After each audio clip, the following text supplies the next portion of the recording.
পারে নাই। দীর্ঘ 17 বছর তারা গুম খুন হত্যার শিকার হয়েছে। আপনার দলের অসংখ্য নেতাকর্মী ঢাকা শহরে এসে রিক্সা পর্যন্ত চালাইছে। শুধুমাত্র আপনার দলের শিশু প্রতীকে ভোট দেওয়ার কারণে গণধর্ষণের শিকার হয়েছে।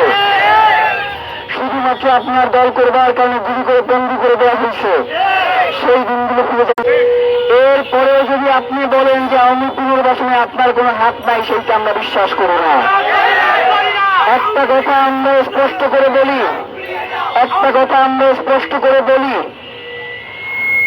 আওয়ামী লীগের কোন অফিস যদি পরবর্তী সময়ে ওপেন করা হয়, আমরা বাংলাদেশের জনগণ গিয়ে সেই অফিসগুলো ভেঙে দিয়ে আসবো। মামলা একটা কেন 100টা করেন, আমরা এগুলো পরোয়া করি না। জুলাইয়ে আমাদের নামে অসংখ্য মামলা হয়েছে। 6 তারিখেও আমাদের নামে মামলা করছেন। 6 তারিখে হামলা করছেন। পুলিশ এসে বলছে আয় হাবিল লাশ নিয়ে যা। আপনি সেই পুলিশকে বরখাস্ত করেন নাই, তার মানে হচ্ছে এই পুলিশ তো আপনার কথাই বলছে। যেই পুলিশ বাস থেকে যাত্রী রাজাকার নামা বলে নামাইছে, সেই পুলিশকে কি আপনি বরখাস্ত করছেন?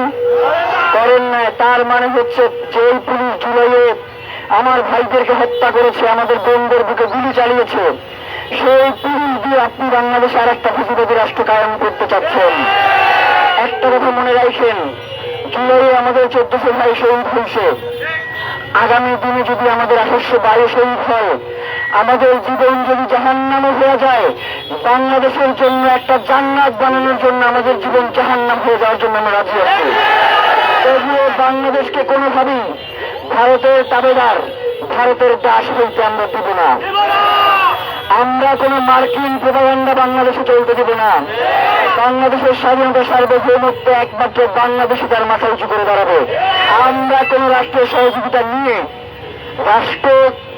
বিভিন্ন রাষ্ট্রের পক্ষ থেকে সহযোগিতা নিলে সেটা ভিন্ন জিনিস, কিন্তু আধিপত্যবাদ আর এক জিনিস। সুতরাং কোন রাষ্ট্র যদি আমাদের প্রতি আধিপত্যবাদ কায়েম করতে চায়, সে ভারত হোক, সে আমেরিকা হোক, আমরা কাউকে পরোয়া করি না। এই জমিনের এক চুল পরিমাণ জায়গায় আমরা কোন আধিপত্যবাদীদের হাতে ছেড়ে দিব না। শহীদ ওসমান হাদি একটা কথা বলে গিয়েছেন, দাসত্ব যেই জমিনের নিশ্চয় নিয়তি, লড়াই সেখানে সর্বত্র নিবাদক। আমরা সেই লড়াইকে আমাদের জীবন ধারণের জন্য উপযোগী করে নিয়েছি।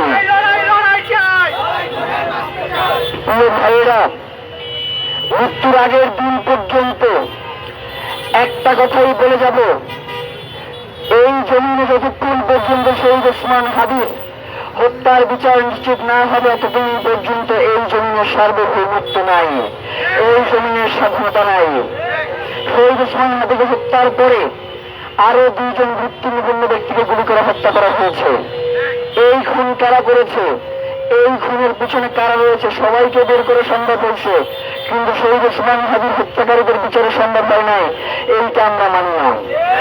অবশ্যই যারা শহীদ ওসমান হাদিকে হত্যা করেছে তারা এখন প্রশাসনের বিভিন্ন পর্যায়ে রয়েছে, তারা এখন সিভিল মিলিটারি ইন্টেলিজেন্সের ক্ষমতায় রয়েছে, তারা শহীদ ওসমান হাদির হত্যার বিচারকে বাধাগ্রস্ত করবার চেষ্টা করছে। হয় আমাদেরকে মেরে ফেলেন, নয়তো শহীদ ওসমান হাদির হত্যার বিচার করেন। আমরা বেঁচে থাকলে আপনাদেরকে শহীদ ওসমান হাদির হত্যার বিচার নিশ্চিত করতে পারতে হবে। অপশন 2টা আপনাদের এখন পছন্দ, আপনারা কোন অপশন বেছে নেবেন?